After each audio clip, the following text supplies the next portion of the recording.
Olá, muito boa tarde. Hoje é quarta-feira, não é isso? E no Sem Censura de hoje nós vamos falar de meio ambiente, de segurança na internet, de teatro e de cinema. Os nossos convidados são José Carlos Polidoro, que é agrônomo, ele é chefe-geral da Embrapa Solos e ele vem nos falar sobre o Congresso Mundial de Ciência do Solo que está acontecendo esse mês aqui no Rio de Janeiro. É um congresso muito importante, né? E essa história do uso do solo, tudo que vocês vão falar, é o nosso futuro. Exatamente. É isso? É isso aí.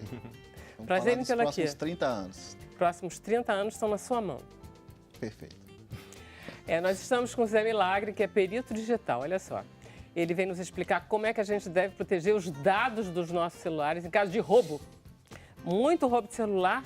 Muito, Vera. Inclusive, no Rio de Janeiro, mais de 25 mil roubos de celulares só em 2017. E me diz uma coisa, o resto do Brasil é parecido ou o Rio de Janeiro é um caso extraordinário? Rio de Janeiro é um caso extraordinário, mas a média é bem alta em todo o país, o que vem, inclusive, demandando do governo algumas ações para dificultar a ação dos criminosos digitais que hoje conseguem colocar um celular roubado para funcionar de forma muito fácil. Mesmo iPhone, que diz que é impossível. Que Tudo não tem depende pé. do usuário. De nada adianta você ter um iPhone e uma Ferrari e não saber usar. Então é muito importante você ter as configurações corretas para evitar que, diante de um furto ou roubo, que o usuário, que o ladrão continue utilizando seu aparelho. Já vi tudo, a gente vai ter que ficar voltando a fita para ver essa entrevista várias vezes, tá? Nós estamos com o Ciro Salles. O Ciro Salles não é só ator, ele também é apresentador de televisão de programa e também está em novela e está em teatro. E a gente veio falar hoje aqui da peça que ele está em cartaz, que é a peça Moléstia, que é uma peça que fala de abuso infantil, é uma peça séria, sensível e que está num espaço magnífico. Num espaço alternativo em Botafogo. Boa tarde, é um prazer estar aqui com vocês. E o espetáculo está fazendo uma temporada nesse formato experiência, né? Você entra na casa, você meio que participa ali da história e é muito legal. Quase que bebe vinho com vocês, né? Quase que bebe vinho com a gente. Opa! A Vera teve lá, quase bebeu. Que bom que você viu. Olha só, estamos com Sinais Ganzella, que é cineasta, e ela está lançando o filme O Desmonte do Monte, que é um documentário sobre o Morro do Castelo, que fica aqui no Rio de Janeiro, que é um local onde a cidade começou, a cidade do Rio de Janeiro. É uma ideia maravilhosa, Sinai. É um prazer estar aqui. O filme está nas salas de cinema, vai para a quinta semana em cartaz. E ele fala exatamente como você falou, o lugar que é o lugar principal de fundação do Rio de Janeiro e foi destruído por interesses econômicos. Mais do que isso até, né? Muito bom, que bom que você veio. Nós estamos com o Bruno Barros. Então, Bruno, o que temos de novo? Olha aí, Vera Barroso. Além da sua presença, que andou muito faltando. A Camila tava boazinha, me deixou de folga uns 3 dias. Rapaz, foi bom demais. Boa tarde, Vera, boa tarde aos nossos convidados. Boa tarde, gente. Tava com saudade de falar com vocês. Para participar do Sem Censura, vocês já sabem, o telefone, o nosso WhatsApp, o número é 021 99903 5329. Você pode participar também pelo Twitter, com a hashtag Sem Censura, ou então indo lá assistir o nosso programa, @scensura. E também a gente tem o nosso canal da TV Brasil no YouTube, youtube.com/sem censura. Manda aí sua mensagem, eu vou estar aqui de olho, os convidados vão responder tudinho. É facinho. Como é que é o nome? Qual é o endereço do YouTube? youtube.com/TV Brasil. Tá. Eu fiquei na dúvida sabendo se a gente ia ou não estar no YouTube, mas a gente está no YouTube hoje, né? Ah, tá. Então tá, beleza, gente. Vamos lá, fiquem aqui, tá tudo ótimo. Vamos começar conversando com a Sinai. Sinai, posso fazer uma pergunta de curiosa? Claro. Assim, você sabe que eu adoro sua mãe é o máximo, seu pai é muito importante. Por que vocês são 3 meninas, Paloma, Sinai e Jim? Vamos lá, explica. O Paloma, tudo bem. Agora, o Sinai e o Jim, por quê? No meu caso, acho que o meu pai e a minha mãe...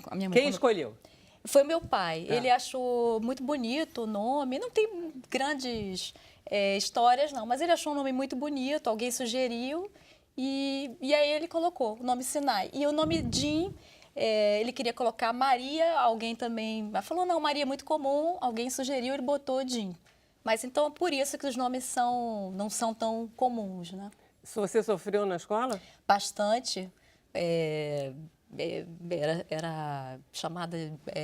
aquela coisa de criança, né? De FUNAI, bullying infantil. Mas hoje eu gosto, acho legal o nome E é por Sinai. causa do Monte Sinai? Por causa do Monte Sinai, onde Moisés recebeu os 10 mandamentos. Tem toda essa... Na verdade, monte por monte aí. Mas, na verdade, eu só fiz essa ligação depois do monte, do desmonte do monte com o Monte Sinai. Na verdade, nunca tinha... Feito... também não foi por causa disso. Olha só, você tem uma carreira dentro do cinema, você é produtora, você é divulgadora, você é distribuidora, quer dizer, você conhece o cinema pelo lado de trás da câmera. E você nunca tinha decidido fazer como diretora? Eu sempre trabalhei, na verdade, a minha formação é música, eu me formei em musicoterapia, trabalhei com crianças autistas 8 anos. E quando o meu pai faleceu, eu comecei a trabalhar com cinema, meio que cuidando das coisas dele, produzindo filmes da Mercúrio, que é a nossa produtora. E aí fiz a produção, a distribuição do filme Luz nas Trevas. Mas quando eu soube dessa história do Morro do Castelo, eu me encantei, porque é uma história... Nunca ninguém tinha feito um filme sobre o Morro do Castelo, que é um lugar importantíssimo, um lugar de fundação da cidade do Rio de Janeiro, pelos colonizadores portugueses. E esse lugar foi destruído. Eu soube meio que essa história por acaso, né? Foi um lugar totalmente destruído, arrastado, por causa de uma reforma urbanística. E lá também havia uma lenda de um tesouro subterrâneo, deixado pelos jesuítas, que em 1759 foram perseguidos, foram expulsos, e havia toda uma mística de que não poderia sair do Morro do Castelo pelos governantes, não poderia sair com bolsas grandes, frutas, animais, porque sempre criou essa história do tesouro. Podem ir embora sem, mas não leva nada, né? E fazia um certo sentido, porque os jesuítas, eles foram uma força fortíssima. Naquela época não haviam bancos para guardarem seus recursos e geralmente colocavam em túneis subterrâneos. Isso não é uma coisa tão absurda assim, sendo que até hoje tem túneis subterrâneos em Brasília, do Banco do Brasil. Existem túneis subterrâneos, é uma forma de segurança. Então criou essa mística que havia um tesouro escondido lá, entrou num processo de decadência e esse lugar foi arrastado e destruído, sendo o local que foi feita a primeira igreja de fundação da cidade, a igreja de São Sebastião, que dá o nome da cidade do Rio de Janeiro, o padroeiro é São Sebastião, por causa do Morro do Castelo, que se chamava Morro do Castelo de São Sebastião. E esse lugar completamente esquecido, essa história esquecida, então eu achei isso fascinante. Seu pai tinha, em 1976, feito um curta-metragem sobre a Guanabara, não é isso? Sim. Mas não está na origem dessa... Não. Que você Depois eu liguei uma coisa com a outra, porque as histórias elas estão interligadas, que é a conquista do território. E o filme O Desmonte do Monte, ele aborda 500 anos de história, desde 1565, onde os portugueses e franceses rivalizavam para a conquista do território, porque os portugueses também chegaram a fazer um forte nas margens da Baía de Guanabara, se aproximaram de uma tribo de índios, e aí a gente já sabe a história, teve uma guerra, foi a fundação da cidade no Morro do Castelo, e tem essa ligação também dos jesuítas, que começaram a ter muito poder também, porque escravizavam os índios. O filme também aborda o processo escravagista. Está tudo isso dentro dessa história de destruição. Então, mostrar um pouquinho do filme, porque estão muito bonitinhos os vídeos que vocês fizeram. Mostra aí, Daniel. Em meados de 1560, os originais donos dessa terra ainda eram os índios. Da guerra, nasceu a cidade do Castelo de São Sebastião. Poucos sabem, mas havia uma lenda que dizia existir um abissal tesouro enterrado nos subterrâneos do Morro do Castelo. Alegrem-se os que acreditam na existência de fabulosas riquezas na galeria do Morro do Castelo. Se o ouro ainda não refulgiu ao golpe explorador da picareta, um modesto som metálico já se fez ouvir.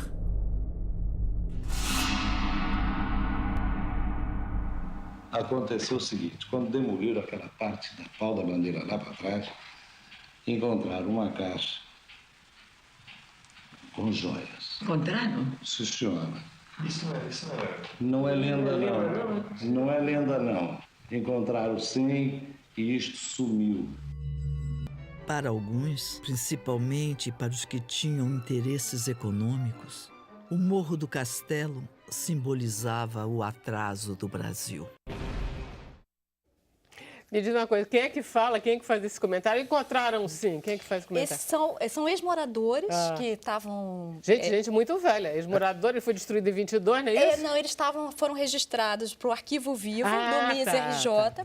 E eles estavam numa tese de mestrado, nós localizamos, e isso está no filme. Os dois ex-moradores que moraram no Morro do Castelo, ele fala dessa história que encontraram, a Dona Florinda e seu Francisco Moreno, que inclusive era ator também, e ex-engenheiros também. Tem um depoimento dos ex-engenheiros que trabalharam também no desmonte do Morro do Castelo. Que delícia essa história, não? Você adorou fazer? Eu adorei deu um fazer. Trabalho cacete. Quanto tempo você demorou para conseguir fazer? Foram 5 anos. Olha só. É muito trabalhoso, coisa. mas é uma história incrível e, assim, eu me sinto muito honrada de estar trazendo essa história de novo. E está todo mundo gostando, não está, Sinai? Estamos na quinta semana em cartaz. No começo, no Estação Botafogo, Estação NET Botafogo, ficou lotado durante 15 dias consecutivos, as 2 semanas. Agora fomos para o NET Rio, para uma sala maior. Estamos com outras salas também no Cine Santa, tem tido uma repercussão excelente no Museu da República, Cândido Mendes.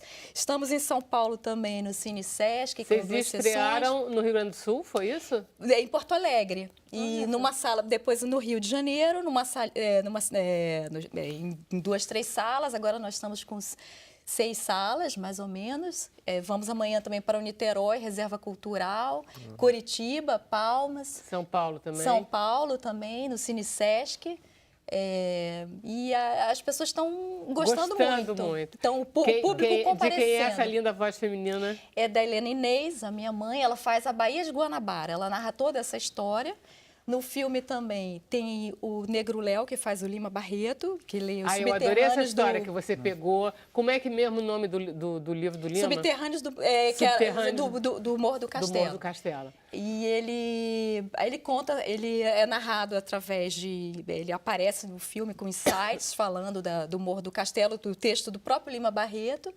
E tem o Marcos Alvise, que faz o Marquês de Pombal. Olha, que delícia, que é quem expulsa os jesuítas do Morro do Castelo. Quem fez o roteiro? Porque o roteiro tá O roteiro ótimo. É meu mesmo. Você fez aquele texto todo? Foi. Muito bem, parabéns. Aí foi mudando várias vezes, foi bastante trabalhoso. Dá muito trabalho. A coisa mais difícil é o texto, não? Exatamente. E foi feito primeiro o texto, depois foram feitas as iconografias. Grande parte do filme são iconografias do próprio período, de Rogendas, Debré, Ecaute, que retratavam a própria... Você teve um pesquisador para ficar te ajudando? Eu e o Lúcio Branco, que fizemos a pesquisa. E o que foi que você mais gostou? Eu acho que agora a distribuição, de ver o público comparecendo. A resposta do público. Mas teve alguma descobertazinha durante a tua pesquisa que você disse, caramba, eu não sabia disso? Teve várias histórias. Por exemplo, isso ficaria para um outro filme, que o Carnaval também nasceu no Morro do Castelo. A história do Morro do Castelo é incrível, é muito rica. E ela tem que vir à tona, tem que ser discutida.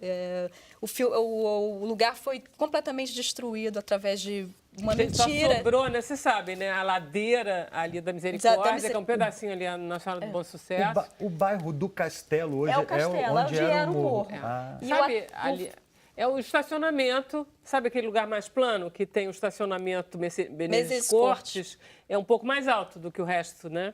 Ali, aquele morro. Era ali onde era a igreja dos jesuítas, era ali que se especulava onde estava o tesouro. Eu tenho uma dúvida, o que eles fizeram, não sei se com toda aquela areia do morro? Foi feito o aeroporto, o aterro do aeroporto, parte da Glória, ali onde é o Museu de Arte Moderna. Foram feitos vários aterros com o Morro do Castelo. Eles criaram uma situação de mentira, que o Morro do Castelo era um lugar insalubre, que atrapalharia os ventos marítimos, que era um lugar feio ali no centro da cidade, da capital federal, um lugar de grande valorização imobiliária. Tinha essa especulação do tesouro, que até foi dado como garantia para bancos internacionais. Mas era tudo mentira. Né? Gente, deixa eu só fazer um intervalo, a gente volta e continua. Vamos lá fazer um intervalo rapidinho.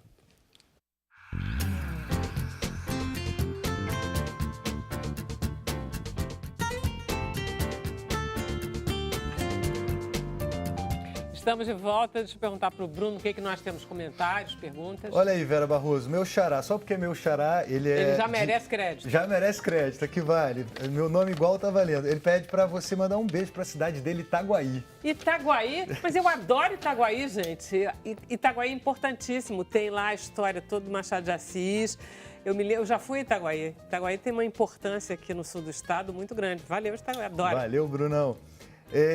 O Alienista de Machado de Assis se passa em Itaguaí. É uma história fantástica. Quem conhece? A Mara de Brasília, que interessante a história do filme. Ela quer saber se vai passar em Brasília. Você já falou, né? Mas é bom. Você falou de Brasília? Não, temos previsão de sala em Brasília. Só não temos a data ainda definida. Mas estamos já agendando com o cinema em Brasília, sim.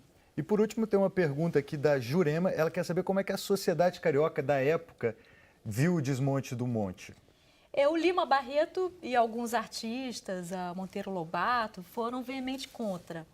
Mas a mídia também, de uma certa forma, foi meio que junto, assim. Meio conivente, né? Foi com meio essa conivente. História da higienização. A mídia apoiou tem que o golpe. tirar esses ventos pestilentos. E não deu certo, porque tirou os ventos pestilentos e continua igualzinho.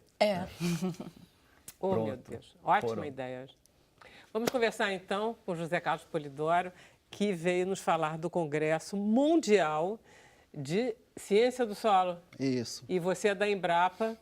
Olha só, deixa eu te perguntar logo uma coisa, que você é mineiro. Claro. Meu irmão, ele viajou agora pela Serra da Canastra. Sim. E ficou encantado, porque ele disse que é uma região que está se plantando trigo. E eu desconhecia isso, mas tem todo um trabalho da Embrapa em relação a trigo para fazer um trigo adaptado. Isso. E um trigo bom, porque a gente importa trigo, porque o trigo Muito nosso trigo. não é bom, né? E que a gente vai chegar a uma autonomia do trigo. Sem sombra de dúvida, isso faz parte do Ministério, dos Embrapa planos é o do máximo, Ministério da né? Agricultura, e a Embrapa é o braço científico e tecnológico. Muito obrigado. Nós temos muito orgulho em estar aos 46 anos com toda essa perspectiva que a sociedade tem nossa. E o trigo acontecerá aproximadamente o que aconteceu com a soja. Na década de 70, o Brasil era um grande importador de alimentos, né? A soja só era plantada no sul do país, assim como o trigo. E hoje a soja é plantada de norte a sul. O trigo também acontecerá Então, isso. ótimo que você trouxe a soja, porque a soja traz junto o agronegócio. Você sabe que nós temos pânico, pavor do agronegócio por causa da sustentabilidade, porque pela forma de exploração do solo, inclusive, é sabido que, ao mesmo tempo que houve esse pânico de que a humanidade não conseguiria suficientemente alimento no século passado, a gente sabe hoje em dia que alimento não é o problema, mas o solo, a água e o ar, eles é que estão em risco. Esse congresso, pela primeira vez na América Latina, evidentemente no Brasil, é a 21ª edição. E ele vem justamente com esse tema. A ideia nossa é realmente mostrar para a sociedade em geral, além da sociedade que está convivendo diretamente com o agro. Então, eu sou suspeito em defender o agro, mas fico muito à vontade nisso. Mas o que nós queremos é que a sociedade brasileira conheça melhor o agro. Porque nós estamos querendo mostrar que o agro ele é além da biomassa e do biocombustível. Ou seja, biomassa é o que nós comemos, o que nós usamos, né? Tem um componente ambiental muito importante que nós, da ciência do solo, dentro da agricultura principalmente, nós trazemos como a linha mestra, a linha de base do nosso trabalho, né? Então, para você ter ideia, hoje em dia nós temos várias desmistificações, né, que nós fizemos com estudos muito sérios da Embrapa. Por exemplo, quantos % do território brasileiro é ocupado hoje para produzir toda essa pujança de alimento? Nós alimentamos 206 milhões de pessoas, né?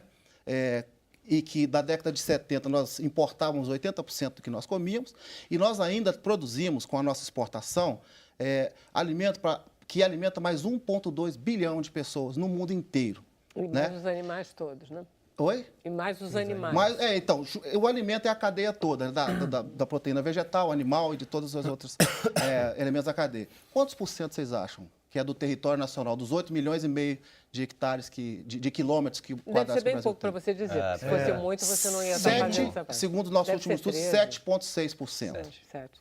Os países que são grandes, assim, até críticos do Brasil, porque nossa carne desmata, né, polui rios e tal, eles têm mais de 60% do seu território ocupado pela agropecuária. Né? O Brasil é muito grande, né, Zé O Brasil é Carlos? muito grande. Então, nós hoje podemos dobrar a nossa produção de alimentos com toda tranquilidade.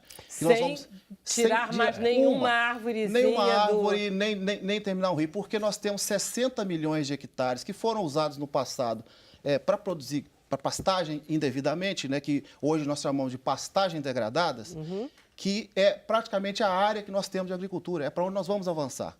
E por isso que esse congresso é importante. Né? Porque nós teremos mais de 150 países aqui, né? Conhecendo isso com mais detalhe, o que nós fazemos e também mostrando o que o mundo Nós temos uma faz. vantagem, né, Zé Carlos? Como a gente começou mais tarde, a gente não cometeu os erros que muitos países desenvolvidos cometeram. E que, ou seja, tem um processo de desertificação nos Estados Unidos que é muito violento, Seríssimo. processos de erosão de solo que são muito violentos pelo mundo, mas que já explorou mais tempo o agronegócio. A gente chegou mais atrasado, então a gente ainda tem uma chance de salvar as nossas riquezas de solo. E o mais interessante é o seguinte, é que as pessoas, nós queremos também mostrar que, até eu trouxe aqui, né, vocês ficaram curiosos, mostra. né? Aqui dentro tem o que nós estamos falando. Aqui é uma amostra de solo, que nós chamamos de terra porque ela está... Isso é a nossa terra brasileira? Aqui, esse solo é aproximadamente, ele representa aproximadamente metade do território nacional. É muita coisa. Vermelhinho assim. Ele é vermelho amarelado. Não é a né? tal da terra roxa do café, não. A terra roxa é uma evolução desse aqui, né? Ela é melhor um pouco do que esse. Ela é melhor do que essa. Mas representa isso. Mas o que eu queria mostrar é o seguinte, quando a gente morde uma maçã, come uma banana ou faz um prato, né, brasileiro, nós estamos comendo o que está aqui. Então, é literalmente uma frase que eu uso muito, é o seguinte, a terra que você pisa tem o solo e a água, o solo que você come e principalmente a água que você bebe. Né? É interessante que o Rio passou uma crise hídrica tremenda, né? Nos anos passados, né, que nós tivemos São Paulo foi pior. afetados. São Paulo foi pior. Pode, claro. E foi tudo isso porque a água do solo, em geral, deveria estar mais bem armazenada. Né? Então, tem uma coisa que vocês vão ter nesse congresso que eu fiquei encantadíssima, que são os monolitos. Macromonolitos. Que são pedaços da terra que têm 65 centímetros de diâmetro e 85 de profundidade. De altura. São como se tirasse assim, um pedaço São da terra. grandes blocos de terra, do jeito que ela ocorre lá no seu local. E aí você vê em 85 o que vocês estão fazendo com o solo. É para que as pessoas interajam, né, com o solo ali vivo, com toda a vegetação que cresce nele. É verdade que a gente não deve revolver o solo, que isso acaba empobrecendo o solo? No agronegócio, é isso? Exatamente. Queria que você falasse também de agrotóxico. Sim, podemos falar assim. É um tema que está bastante não tem jeito, quente, né? Desculpa, Daqui a pouco vai bombar aí nas redes sociais. Bom, primeiro sobre a questão de não revolver a terra para se produzir. Essa tecnologia é genuinamente brasileira. Ela é algo que nós chamamos de plantio direto na palha, né? Que é simplesmente você colocar apenas o insumo, o adubo, a semente, né, sem ter que mexer na terra. Isso preserva, isso é uma prática conservacionista. No passado, no Brasil, era o contrário. Nós fazíamos grandes movimentos de terra, aração gradada. Né? Então, muitas coisas as pessoas veem e é fácil de detectar. Por exemplo, no Paraná, nessa época do ano, os rios ficavam vermelhos. Porque o solo lá tem uma cor vermelha e por causa dessa agricultura intensiva, iam todo para a água na erosão. E aí degrada a água e compromete todo o abastecimento e o uso da água. Né? Então, o plantio direto foi desenvolvido no Brasil, quebrando esse paradigma, o mundo inteiro fazia isso, e isso espantou o mundo. A primeira vez que a agricultura brasileira espantou o mundo foi com essa agricultura conservacionista com altos rendimentos, né? E competindo com o mundo, mas preservando o principal recurso natural que para a questão da sobrevivência nossa na natureza, que não é o ar, são o solo e a água. Tá. São os dois. Porque Agora, solo e água é um casamento que também não se desfaz, né? Não tem mas voltando divórcio. ao negócio dos agrotóxicos Sim. e dos fertilizantes, parece que o Brasil é campeão, inclusive ele usa mal, parece que é complicado. Como é que a Embrapa se posiciona, como é que vocês no Congresso se posicionam em relação a isso? O interessante é o seguinte, é que como foi no Código Florestal, a Embrapa foi o fiel da balança, porque nós entramos com toda a argumentação técnico-científica. Nada que foi colocado ali foi colocado de forma política e tal. Foi tudo baseado em argumentos nossos, inclusive nas decisões do Supremo Tribunal Federal. Com os agrotóxicos, a posição da Embrapa é a mesma. Nós temos posicionamentos técnicos, nós oferecemos para quem está produzindo a lei argumentos técnicos, mas uma coisa que precisa inicialmente ser desmistificada é o seguinte: nós realmente consumimos, somos o maior consumidor em volume de agrotóxico no mundo, mas nós somos o 7º consumidor em área. Os países que são ditos bons ambientalistas, como Japão, Holanda, e os próprios americanos consomem muito mais por área, que é o que importa, do que nós, porque nós temos uma grande área. O que não quer dizer que nós estamos bem. Nós podemos melhorar muito, né? Porque a ideia do agrotóxico, ele é veneno. Ele é para matar uma praga, né? Ou um micro-organismo que causa uma doença. Então, ele é um veneno. Ele tem que ser tratado como tal. Tem que ter todos os cuidados necessários para quem usa e a quantidade que se aplica. Agora, é como um remédio. Na dose certa, no momento certo, quando é inevitável, não é? Só é assim possível se praticar agricultura no mundo hoje. Prejudica o solo também, o agrotóxico? Quando é usado indevidamente. É como quando você toma uma superdose de um medicamento. De um antibiótico, você está acabando. De um antibiótico, você está acabando, Agora, com certeza é necessário que se tenha uma discussão muito profunda sobre isso no Brasil. Bom, vamos lá para as boas notícias. Eu soube que você ganhou 1,3 bilhão de reais por causa, quer dizer, você não exatamente. Eu já iria sair daqui para Miami. Que o Pronasolos passou, foi sancionado pelo presidente Michel Temer. Em suma, vocês têm diante de vocês 30 anos de estudo intensivo, de pesquisa, de levantamento. É melhor que o IBGE, muito melhor em relação ao solo. É isso? Olha, quer dizer, eu exagerei o dinheiro, quer dizer, o dinheiro é esse mesmo, é o que vai custar ao longo desses 30 anos. É bem mais. Ao longo desses 30 anos, porque houve uma abertura do governo muito interessante, do Estado brasileiro, né? Muito interessante, porque o Pronasolos contará com um orçamento de 4 bilhões de reais para 30 anos. Isso significa aproximadamente 120 milhões de reais por ano. Se fosse vocês, eu não contaria isso para ninguém, mas enfim, né? Mas o mais importante é que nós contamos, Vera, sabe por quê? Porque nós sabemos a relação custo-benefício disso, muito clara.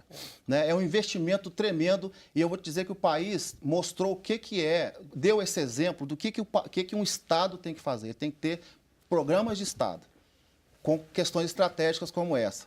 Então, a despeito de quaisquer questões políticas, esse programa não tem nada a ver com política. Ele foi um esforço de 12 ministérios e mais de 40 instituições que eu tive o prazer de liderar o grupo através da Embrapa Solos, que a Embrapa foi reconhecida e admite que tem esse papel, né? Mas que é o maior programa do mundo em conhecimento, uso e conservação de solo e água. Que Deus proteja você, o Brasil e os 30 anos de trabalho que você tem pela frente. Se Deus quiser. Obrigado, Zé Carlos. Obrigado. Vamos falar de uma outra coisa, que é o volume de dinheiro deve ser mais ou menos igual, né? Porque estamos na casa dos bilhões anualmente perdidos em termos de crimes informáticos. Zé Milagre, me diga uma coisa. É verdade que nós temos não sei quantos milhões de pessoas no Brasil, 220, 230, são 250 milhões de celulares. Mais celulares do que pessoas. Já superou desktop, superando máquinas físicas. O celular hoje é uma extensão das pessoas, né? E uma extensão literal mesmo. Existe muito conteúdo gerado, transmitido e que se cair em mãos erradas, nós sabemos a dificuldade de contingenciar isso. Todo mundo aqui teve celular roubado? Sim. Com certeza. Graças a Deus. Todo mundo. Essa conta entra Bruno, tablet também? Não, Bruno não. foi o único, hein? Que que Essa você falou? conta entra tablet também? Não, são só celular. Entra dispositivos móveis, né? O tablet. Entra, Eu 256. sei sim. porque Sim. tem Ele tablet tem, para ele tem um e-mail, né? Ou seja, um e-mail que não é um e-mail, que é um código que identifica ele unicamente no mundo, ele é considerado aí um dispositivo móvel. Que nós vamos ver que IMEI, né? Isso, que é a partir desse número, dessa codificação, que eu consigo bloquear o meu dispositivo roubado, que eu consigo informar um furto, ou até mesmo destravar, né? Nós temos casos, infelizmente ou felizmente, em que a vítima prefere pagar um resgate para ter acesso ao seu celular, não pelo hardware, não pelo dispositivo em si, mas pelos dados que tinha. E aí, nesse momento, ela recebe o dispositivo e pode entrar em contato com o operador e solicitar o destravamento, para que ele volte a ser reconhecido na rede de telefonia móvel. Quer dizer que você recomendaria que a pessoa pagasse o resgate? Não, nós não recomendamos. Na verdade, é muito complicado, né? Hoje, o grande fator de um furto ou de um roubo de um dispositivo móvel é especificamente os dados. Então, nós recomendamos uma atuação... É? Eu achei que eles queriam um aparelho. Sim, sem dúvida ele é importante. Claro, os dados bancários. Os dados bancários, Os dados bancários. pessoais, fotos, vídeos, conteúdos registrados. Nós tivemos um caso que era uma festa de formatura da pessoa que foi registrada no dispositivo. E isso tinha um valor para ela. Então, ela preferiu pagar R$300 de resgate a nunca mais ter acesso a esse dispositivo. Resgate dos dados, tá? Só um parênteses. Eles não devolveram o celular, mandaram os dados por e-mail. Vera, eu tenho uma amiga... sequestro. Eu tenho uma amiga que ela perde o sofisticação. celular quase toda noite, assim. Ela sempre fala, não posso perder isso que minha vida tá aí. Todo mundo fala isso também, Exato, né? Porque é exatamente. uma extensão da vida mesmo. Mas as pessoas podiam largar a vida assim um pouco. E também Não cada acontece vez... nada, acontece? O grande problema é o que foi gerado enquanto elas não largaram, né? Ou seja, nós estamos produzindo informações a todo instante. Daí porque a prevenção ela é muito mais válida. Hoje Pois é, então vamos lá. Estamos com o celular novo e aí o que devemos fazer? Bom, primeiramente, adotar uma rotina de backup diária. Backup é a cópia de Mas segurança. é cobrado, é pago. Não, hoje você consegue acessar serviços na nuvem que te oferecem um limite de espaço gratuitamente, sim. Um espaço assim. Se você for um Eu fotógrafo, também acho. talvez não vai dar certo, né? Mas, por exemplo, você tem no serviço da Apple, você tem o iCloud, que tem um valor. Você tem outros pago. operadores. Tudo isso é pago. Tem um limite, né, que você consegue utilizar. Esse é o primeiro passo. É como diz o Cadu ali. Cadê o Ciro, personagem? Mas é algo, né?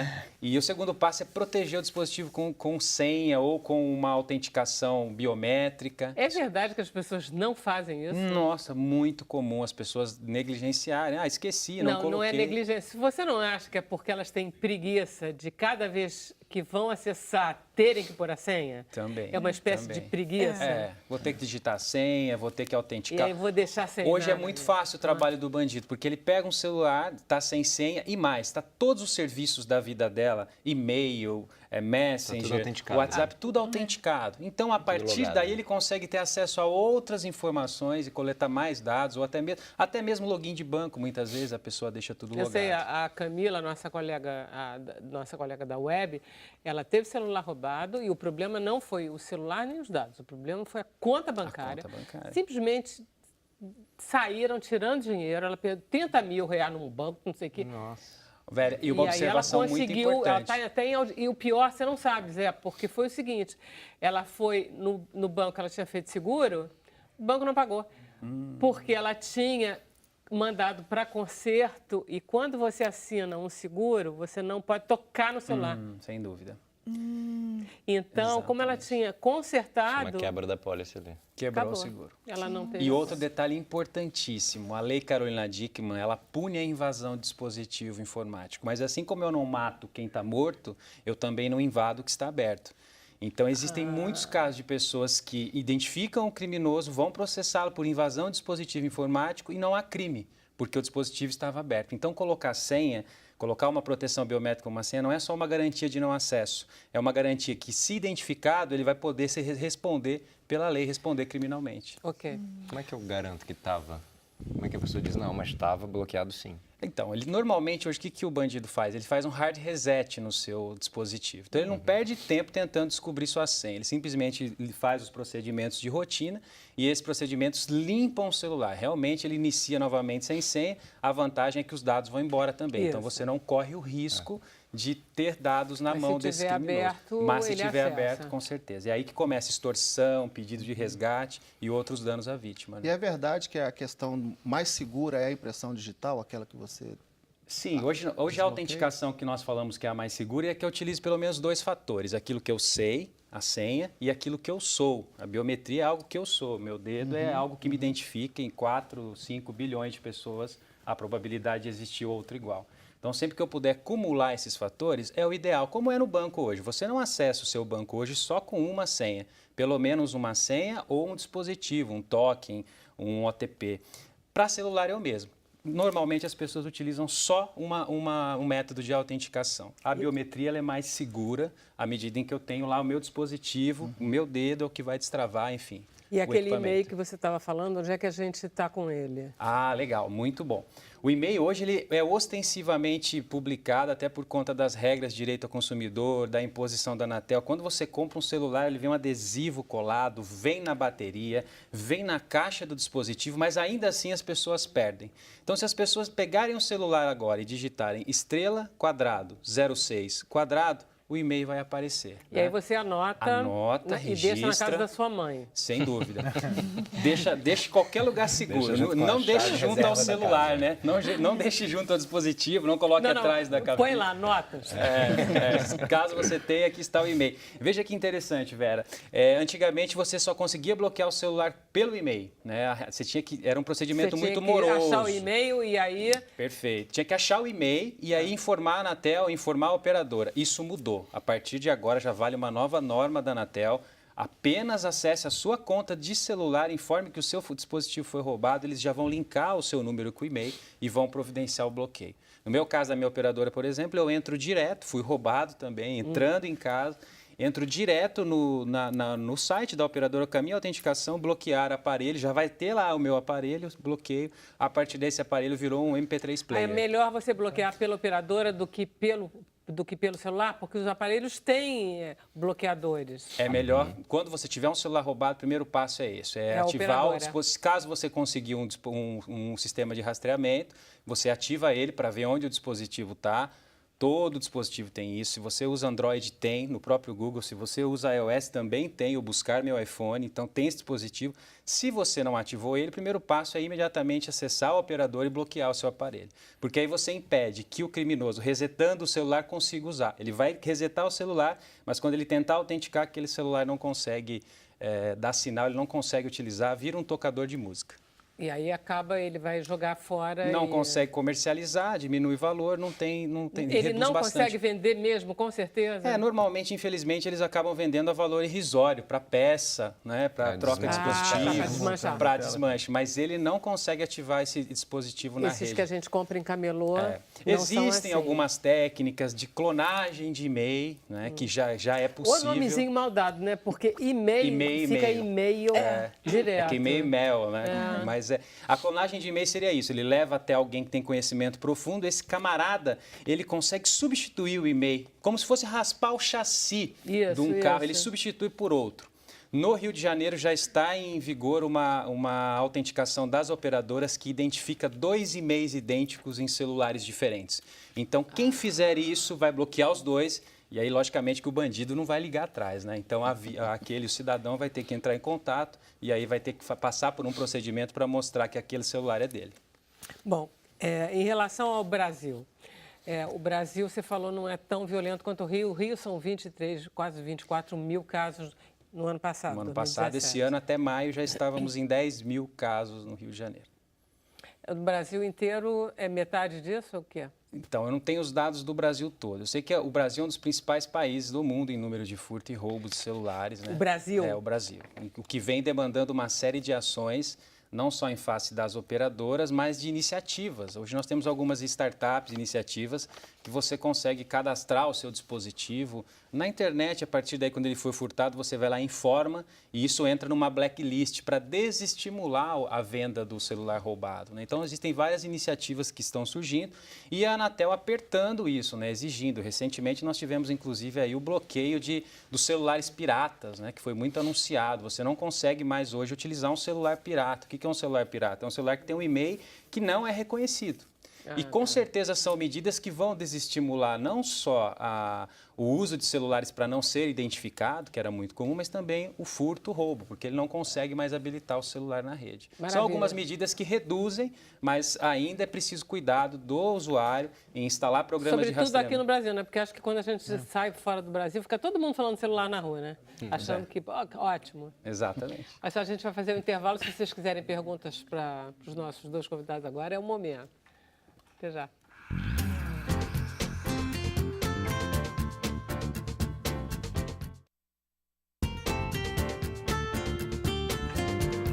Então, estamos de volta. Bruno, o que temos? Olha aí, várias dúvidas, Vera Barroso. Para começar, podia repetir o código do e-mail? Começa com 6. Essa é a maior de Perfeito. todas. É estrela, quadrado, 06, quadrado. Pode digitar, não tem que apertar o send ao final. Quando você terminar de digitar, estrela, quadrado, 06, quadrado, você vai ter acesso ao seu código que identifica o seu aparelho na rede, que é o e-mail. Guarda pra vida. Olha aí, a Zenita do Recife. Alô, Recife. Oi, Zenita. Ela quer saber se um celular de 2 chips tem 2,5. Olha, excelente pergunta. Nós já vimos celulares que tinham duas interfaces, inclusive celulares não homologados ou que não são reconhecidos. Normalmente tem um e-mail só, mas eu já verifiquei celulares com 2 chips que tem 2 interfaces, então aparecem 2 números de e-mail identificando. O importante é registrar esses números porque eles são suficientes para bloquear o seu aparelho.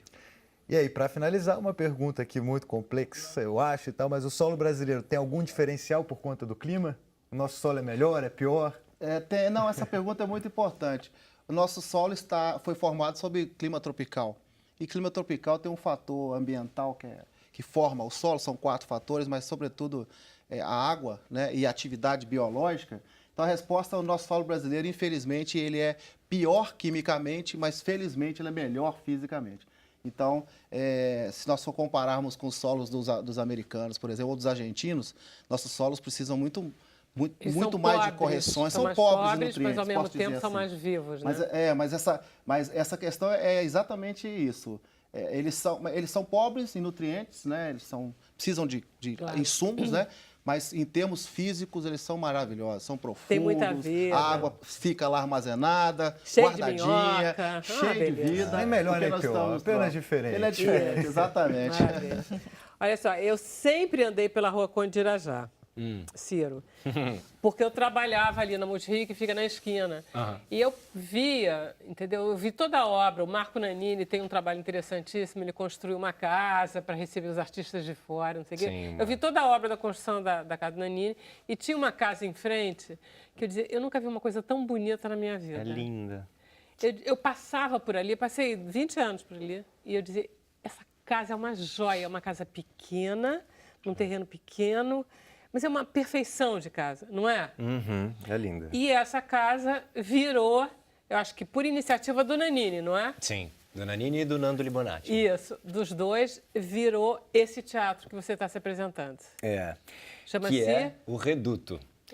E o Reduto é mais até do que um teatro, é um centro cultural, né? O que eles fizeram? Eles tinham uma casa do lado, onde funcionava a produtora deles, e tinha essa casa que a Vera está falando, e então eles quebraram um muro no meio e se criou um micro-universo ali. E aí hoje você ainda funciona a produtora ali, aí tem um restaurante ali no fundo, aí tem uma pista de dança que é no subsolo da casa. E é uma casinha pequena, charmosa. É um programão para o fim de semana. É uma delícia, gente. É como se tivesse tudo ali. Você entra ali, você bebe um drink, assiste uma peça, não sei o que, leva os amigos, um pouco para levar os amigos, não é? Pois é. E a gente está muito feliz, né, de estar fazendo isso. Eu estou muito feliz, porque já conhecia o espaço, mas agora está também ocupando o espaço com um espetáculo de teatro. Eu já levava os meus amigos para lá, para a gente tomar um drink e dançar. E aí agora não estou em cartaz lá, então vamos fazer o programa completo, sabe? Vem, assiste a peça, depois da peça fica aqui.